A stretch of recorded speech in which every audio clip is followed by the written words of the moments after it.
Boa tarde a todos e a todas, e estamos de volta com mais um vídeo sobre o desafio do reino. A gente tem trabalhado essa temática, já estamos na quarta aula, posso assim dizer, que na verdade está em estilo de aula, né? Tá certo? E falando de Jesus, dos seus contemporâneos, né? E sobre essa perspectiva do reino a partir da mensagem de Jesus, né? E em algum momento se alinhando, mas em algum momento também confrontando o pensamento dos judeus do primeiro século, né? Como eles ouviram essa mensagem, né? Qual é a concepção que eles tinham e como eles ouviram essa mensagem de Jesus. E a gente vem trabalhando isso, né, durante essas aulas, né? Então a gente continua hoje falando sobre isso, tá certo?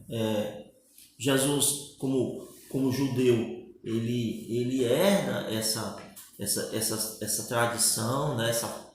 Essa forma de pensar judaica. Não tem como, né, Jesus não, como judeu, não ter uma cosmovisão dessa estrutura, mas que ele se utiliza dessa ferramenta, né, desse pensamento judaico, da perspectiva da vinda messiânica, dessa implantação do reino. Jesus se utiliza de forma peculiar, né? Ele conta histórias que de muitas formas ampliaram, né, como eu falei na aula passada, ampliaram essa visão de mundo, né, a cosmovisão principalmente do judeu do primeiro século, dessas pessoas que estavam ali inseridas, ok? Então, principalmente aqueles que ouviam Jesus falar, ok? Então, as suas histórias faziam com que esse entendimento ele se ampliasse, né? E com isso, quebrando alguns paradigmas que já estavam postos na vida do povo, né? Esse sentimento, e eles agora tentando enfrentar, ok? Ou forçados a enfrentarem essas questões, né? Essa realidade que Jesus trazia na sua mensagem, né? E que em algum momento se chocou com a forma de pensar, né, do judeu do primeiro século. Então, e como lidar com essas questões agora? A partir de Jesus vai trazendo novas ampliações desse pensamento, dessa esperança messiânica, né? Então, da própria implantação do reino. Então, eles tiveram esse enfrentamento, né? Esses questionamentos. Então, Jesus provocou isso, né? Isso foi algo inusitado e difícil de ser reconhecido pelos seus ouvintes, ok? Mas as parábolas, né? E a gente sempre quando vai falar das parábolas, nós sabemos que elas uma apresentação desse reino, né? É como esse reino será demonstrado, como esse reino será implantado, como vivenciar nesse reino. As parábolas que são, né, Jesus, nos seus comentários, né, ele também fala de uma crise. Né? As parábolas, né, com essa implantação do reino também traria uma crise, né? Porque geraria uma mudança. E toda mudança, ela gera crises. Né? Toda mudança, ela gera novos encaixes, né? Novas questões. Então, tudo que se é mexido naquilo que de certa forma está posto, traz uma crise, né? A implantação desse reino geraria uma crise na cabeça, na forma de pensar, né, do próprio povo de Israel.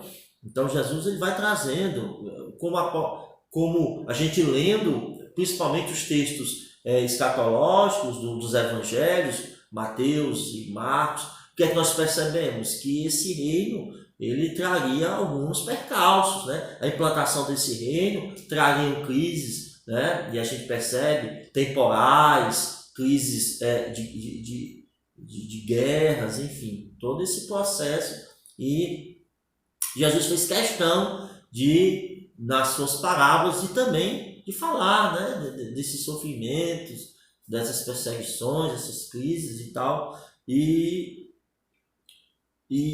isso foi mais latente na própria vida, né, através da sua vida e do seu ministério, porque, né, de certa forma, Jesus era um profeta, né, e a gente sabe que todo profeta ele traz uma mensagem, de certa forma, de desconforto, né? Porque ele vai quebrar uma estrutura religiosa, política, e ali ele vai, de certa forma, trazer uma inquietação ou inquietações por parte de um sistema já posto, né? De uma linha já de, né, tanto política como religiosa. Então Jesus, como na sua apresentação e na sua vida, no seu ministério, Jesus ele, né, foi amado, mas também foi odiado por muitos, né? Porque a mensagem do reino, ela traz justamente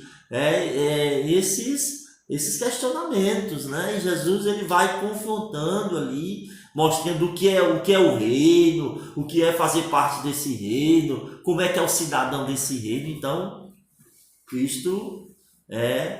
Jesus teve que, né, trazer essa mensagem, e ali vai chocando, né, com o pensamento da época. Então, como todo profeta que vem mandado por Deus para desarticular, né, um sistema ali, e Deus sabe da necessidade, das nossas necessidades, e como é importante a vinda de um profeta. E se falar de Jesus, ele era mais do que um profeta, né? Então, Jesus era rei, é o nosso sumo sacerdote.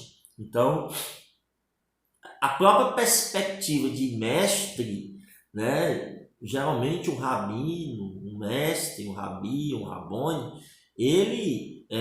por exemplo, Jesus ele escolhe os discípulos. Geralmente é um discípulo que escolhia o mestre. Então, Jesus vai quebrando, né, alguns formatos. Então, alguns acreditam que Jesus ele não foi um mestre nos termos da palavra, né? Então, foi um mestre diferenciado. Tanto é que ele não ficava só no discurso, né?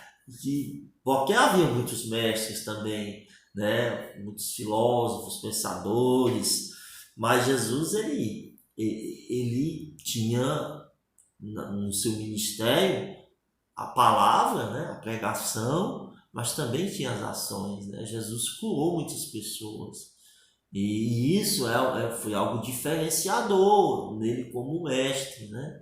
Então é interessante, ele fazia coisas, né? E então comentava a respeito delas e trazia, ele não deixava a sua pregação distante, né, das pessoas, e era algo que poderia ser alcançado, né? Não era aquela coisa utópica, né? Daquele ideal imaginário que tivesse distante e muitas vezes inatingível, né?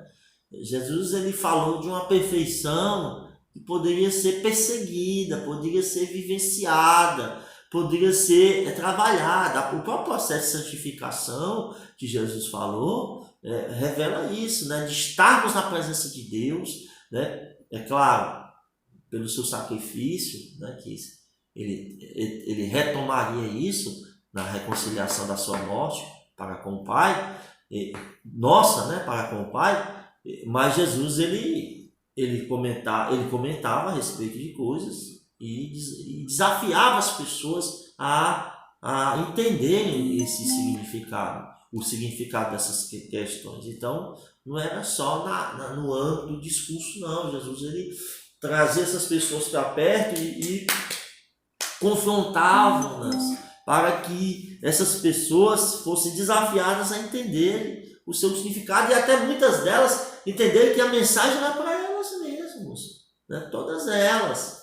Então é importante essa questão, é por isso que há essa mentalidade de dizer que Jesus não era um mestre, como costumamos usar o sentido da palavra, né? Então era esse o diferencial.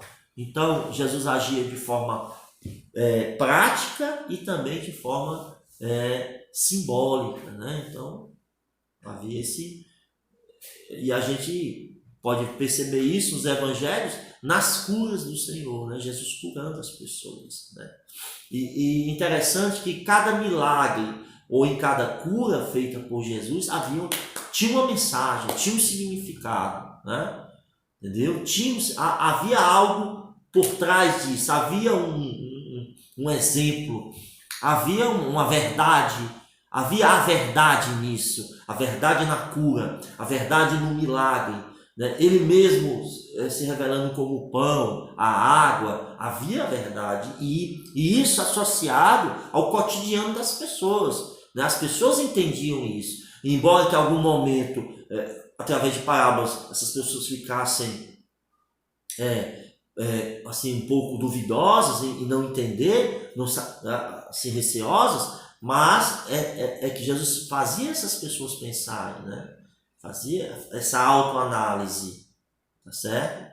Quando a mulher acusada de adultério foi levada para Jesus, né? Para que Jesus pudesse julgá-la, ele disse: olha, quem não tiver pecado, atira a primeira pedra. Aí as pessoas começaram a se afastar daquela mulher, e em algum momento ficou ele e ela ali, e ele perguntou: mulher, onde estão os teus acusadores? Ela disse: foi embora, eu nem mesmo te acuso, né? Vai, não peques mais. E aí, entendeu?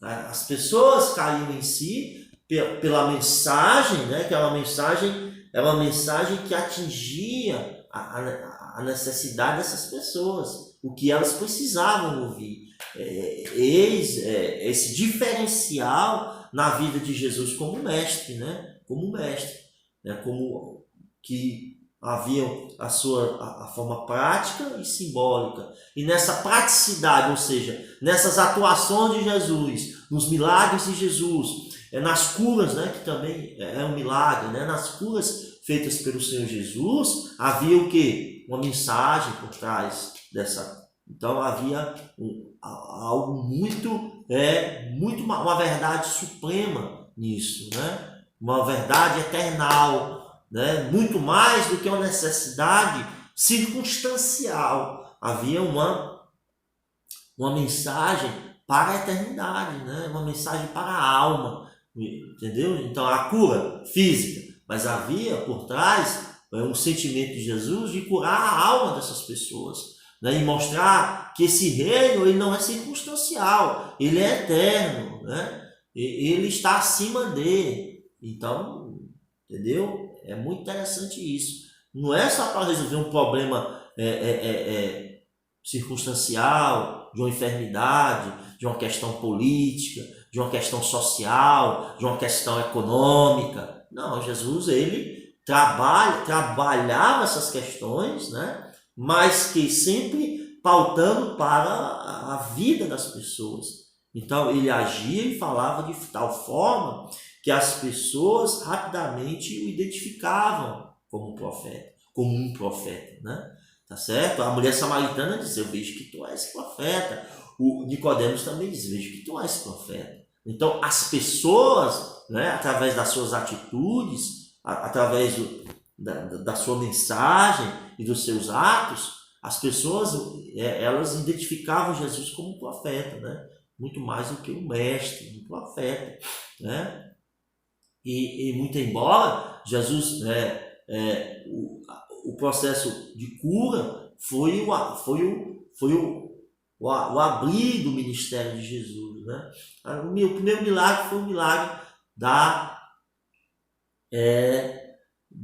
do vinho, né? A questão da multiplicação do vinho nas bodas de Caná. Mas que o ministério de cura foi realmente o que deu possamos assim dizer, né, com muito cuidado, né, para que a gente não crie aqui um cavalo de batalha, mas que o impacto da cura, das curas, né, que é uma necessidade física, fisiológica das pessoas, trouxe, desnudou assim, deu a Jesus uma notoriedade.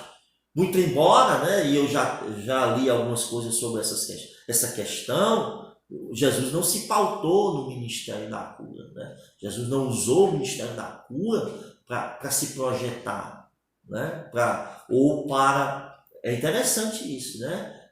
O ministério de Jesus não estava pautado, né? Não, ele se utilizou, ele usou a cura, né? Fez milagres e tal, mas isso não era o carro-chefe do ministério. O carro-chefe do ministério de Jesus era a pregação do evangelho, era a libertação dos homens, né? Era a libertação da alma, era muito mais uma atitude daqueles que ouviam a mensagem de se voltar para ele, né? Jesus ele não queria ganhar as pessoas por favores, né? Jesus muitas vezes, olha, você foi curado, mas não diga a ninguém não, né? Não espalha, porque Jesus sabia, né? Porque isso podia ter sido uma ferramenta, né? Se fosse outra pessoa, usar isso como uma ferramenta para atrair as pessoas, né? Não, Jesus queria ser ouvido, Jesus queria ser... É claro que ele queria ser ouvido, né? Ele vai para ser ouvido, ele se posta para ser ouvido, mas ele queria ser aceito, não pelos milagres que fazia, né? Mas pela mensagem que pregava, pelo amor que pregava, pela fraternidade que pregava, né? Pela paz que pregava, tá certo? Então é importante nós entendermos isso, porque algumas correntes de pensamento, né? Alguns teólogos, eles tentam trabalhar essa questão e pensar que não, Jesus não. Foi importante, sim, claro. Foi tão importante que Jesus fez, Jesus curou, atendendo a necessidade, curando a filha de Jairo, ressuscitando Lázaro, né? Entendeu? Mas, né, o fluxo da mulher de sangue, né? Muito mais ela foi até ele, né? E dele saiu o poder, mas que o ministério de Jesus não está pautado, né? Meu ministério é um ministério de cura, meu ministério. Não. O Jesus é a pregação, né? O evangelho, as boas novas, que traz essa questão da libertação, sim, né? Mas que não era, é bom que a gente entenda isso. Ele se via mesmo como muito mais do que um profeta, né? Jesus se via muito mais do que isso, porque ele trilhou esse caminho profético, né? Jesus, um dos ministérios de Jesus são 3, né? Rei, sacerdote e profeta. Então Jesus ele trilhou o caminho dos profetas, né? O caminho profético havia sido criado por ele, né? Porque ele atestou, né? Ele atestou o trabalho de João Batista, né? Ele testificou o trabalho de João Batista e João Batista, tanto é que João Batista em algum momento perguntou se Jesus é o que haveria de vir, eu deveria esperar outro. Disse, não, eu sou, né? Eu sou aquele, eu sou o aguardado, eu sou o profeta, né? Todos vocês é uma representação simbólica do verdadeiro, né? Daquele que apontava para ele, não que os outros não fossem, mas o ministério profético, né? De todos os profetas que foram, Jesus é o referencial, tá certo? Então, o caminho profético havia sido trilhado por ele no início do seu ministério, como ele mesmo atestou a dar seguimento ao trabalho de João Batista, né? Mas por que eu estou falando dessa forma? Porque Jesus, ele pregou a mesma mensagem de João Batista, a mesma no sentido, né? A mensagem do arrependimento, a mensagem de se voltar para Deus, a mensagem de conversão, a mensagem do nascer de novo. Então, isso revela um trilhar do caminho profético, né? Porque a mensagem dos profetas era uma mensagem de retorno, de volta para Deus. Arrependam-se, arrependam-se Israel, arrependam-se nações. Então essa mensagem do arrependimento é uma mensagem que é carregada de uma mensagem profética, né? Os profetas pregaram arrependimento. João Batista pregou o arrependimento. Jesus pregou o arrependimento. Os apóstolos pregaram arrependimento. A igreja primitiva pregou o arrependimento.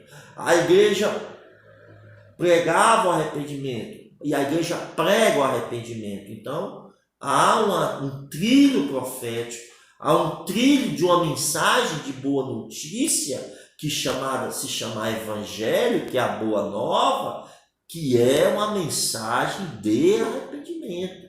Então Jesus trilha esse caminho profético, né, dando seguimento ao trabalho estabelecido por João Batista e os demais que antecederam João Batista, né, ok? Então o mestre desejava ser percebido, é claro, né? É claro que Jesus desejava sim ser ouvido, ser percebido, ser notado, né? E ele vai pregando, ele vai curando, ele vai fazendo milagres, né? Porque Jesus ele se tornou notório, né? Ok? Muitos o acompanhavam. Então, esse desejo de ser percebido era parte do próprio ministério profético, né? Estar no meio do povo, né? Um profeta que anunciava o reino de Deus. Então Jesus era um profeta também que anunciava o reino de Deus, né? Ok? Então, como muitos antigos profetas de Israel, né, que faziam isso também, e os profetas também, né, confrontavam o povo por conta dos pecados deles. Então, como muitos dos antigos profetas de Israel, Jesus confrontava outros sonhos e visões do reino, né? Então, os profetas fizeram isso, né? O povo queria justiça, mas o povo vivia na injustiça. O povo queria unidade, mas vivia na idolatria. O povo queria o favor de Deus, mas não obedecia a Deus. E o que é o reino? Aí os profetas, vocês acham que vocês merecem o reino? Vocês acham que são dignos do reino? Né? Muito embora essa participação no reino, essa vida no reino não seja pelo mérito, mas há uma responsabilidade do povo, de todos nós que fazemos parte desse reino, né, de obedecer, de buscar ao Senhor, de viver uma vida digna, de ser um participante desse reino. Então, os profetas também, eles confrontavam o povo, né? Confrontavam outros sonhos e visões do reino que o povo construiu no decorrer da história. Olha, não é dessa forma. O reino não é isso.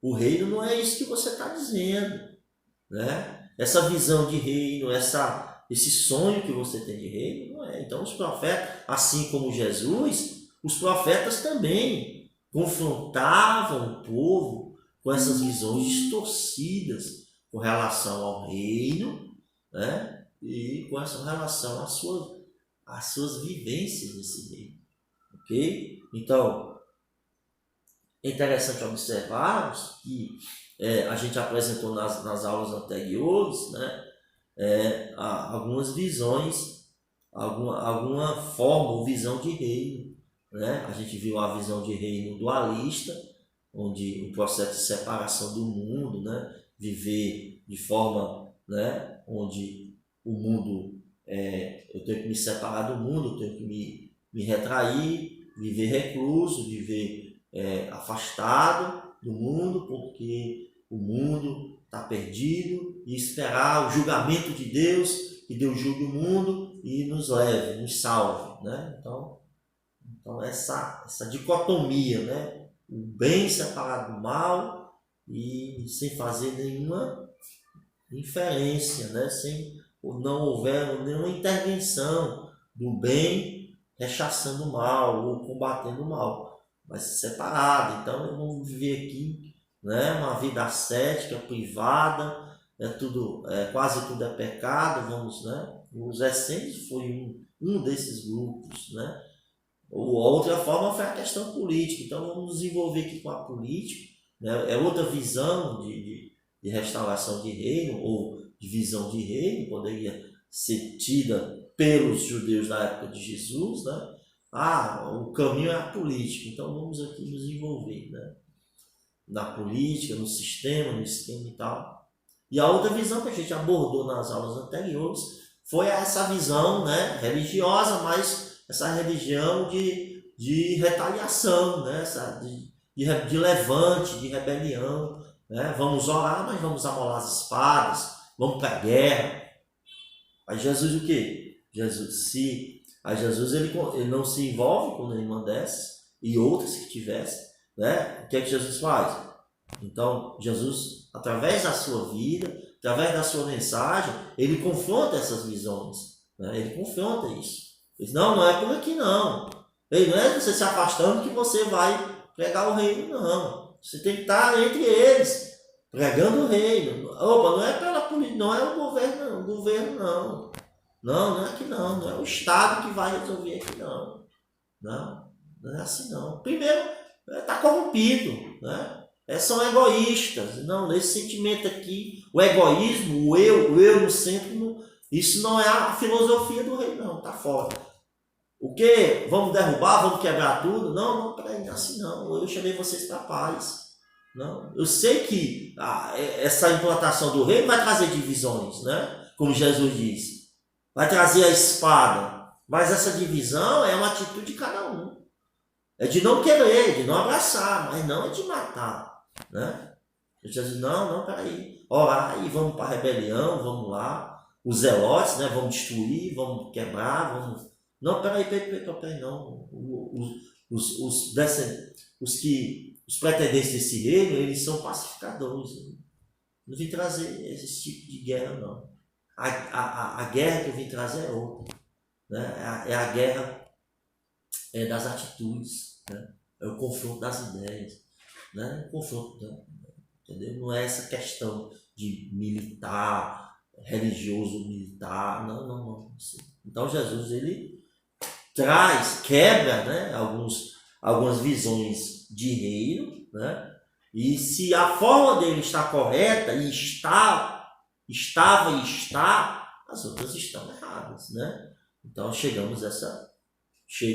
podemos chegar a essa conclusão, certo? Então, em sua proclamação do reino, em sua visão do reino, Jesus trouxe vários desconfortos. Né? Vários desconfortos. Por quê? Porque a sua proclamação do reino, a sua apresentação, a sua vida, a sua visão, a sua cosmovisão de reino confrontou diametralmente com muitos, né? E aí criou-se uma insatisfação por parte de alguns, né? Principalmente das cúpulas políticas e religiosas, ou político-religiosas, que é difícil fazer essa dicotomia dentro desse ambiente, né, judaico, onde a política e a religião estavam bem, né, estavam convivendo lado a lado, então estavam intrinsecamente ligados. Então Jesus trouxe vários desconfortos e criou inimizades, né? Ganhou inimigos gratuitos, muito comum, né? Para aquele que pensa, para aquele que se dispõe, né? a falar, para aqueles que se dispõem a colocar suas ideias, né? Fazer as suas colocações. Jesus criou muitas inimizades que não aceitaram a sua mensagem. que não coadunaram, né? Sua forma de descrever o reino de Deus e as implicações desse reino trouxe insatisfação em muitos, principalmente no Sinédrio, né? Que era o coração das decisões do povo, religiosas, políticas, né? Então, gerou um desconforto, criou inimizades, pessoas que não aceitaram a sua mensagem. E aí eu reitero dizendo, o Sinédrio, os fariseus, né? Os fariseus eram os mais atacados por Jesus, né? Eram os mais confrontados por Jesus, né? Os fariseus, eles sofreram duras críticas por parte de Jesus, né? Uma classe muito respeitada entre o povo, né? Porque havia um excesso de religiosidade externa, né? Jesus chamou eles de sepulcros caiados, né? Todos colegiados, mas que havia esse respeito por parte do povo, e os fariseus foi esse partido religioso que mais sofreu com as denúncias e as críticas por parte de Jesus. E vice-versa, né? Os fariseus também estavam aos calcanhares de Jesus, tentando pegá-lo numa palavra, né? Tentando achar alguma falha na pregação, né? Ou em alguma atitude de Jesus, para poder, de certa forma, tentá-lo envergonhá-lo, né? Mas eles não encontraram isso em Jesus, porque Jesus, ele conhecia, né, a intenção deles, e mesmo em conhecer, Jesus era o que era, né? É o que é o Senhor, é o nosso Salvador, é o perfeito homem, é o perfeito Deus, né? É o homem Deus, é o Deus homem, né? E os fariseus não lograram êxito em tentar, em buscar denegrir a imagem de Jesus. Mas a forma de Jesus descrever o reino, a forma de Jesus pregar, né, de dizer que o reino não é isso, mas é isso, que o reino do Senhor é justiça, paz, né? E que como deveríamos viver nesse reino, né? Amando o inimigo, perdoando quem nos persegue.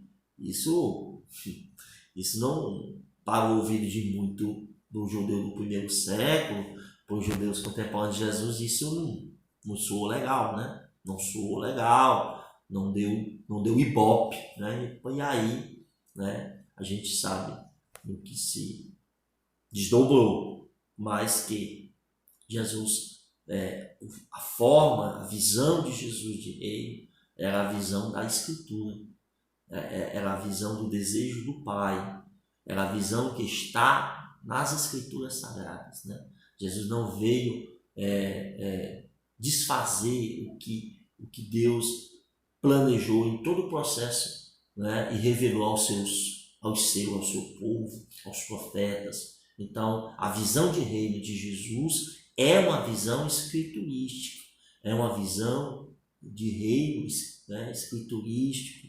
pautado no pensamento do Pai, tá certo? Então, ok? O problema foi a forma de pensar, o desdobramento disso por parte do povo, mas que Jesus diz, olha, vocês estão equivocados, isso aí, essa forma aí, né, essa forma humana, pecaminosa aí que vocês estão querendo traçar do reino e viver nesse reino, esse reino aí não é o que Deus tem preparado para vocês e do que eu tenho preparado para vocês, né? É totalmente diferente disso, né? Embora vocês tenham um vislumbre disso, mas o formato e as implicações disso aí é totalmente diferente daquilo que vocês possam pensar. Então, Jesus, ele, né, falou dessa forma, mas se expressando de outras maneiras e agindo de conformidade com a sua pregação, porque pregação e ação eram duas coisas que estavam, que eram comprobatórias da vida de Jesus. Era o seu falar e o seu agir, ele não destonavam, né? Estavam todos interligados. Amém? Por isso, Jesus foi e é a pessoa que foi, né? E é para a glória do Pai. Amém? Deus abençoe a todos. Quero agradecer a presença. Aliás, quero agradecer a todas as pessoas do nosso canal, né? Que vocês possam desfrutar desse estudo no próximo vídeo, na próxima palestra. E nós estaremos dando continuidade, né? E já tem um período para terminar, tá bom? Mas tudo no seu tempo. Deus abençoe a todos e a todas e a paz do Senhor. Amém.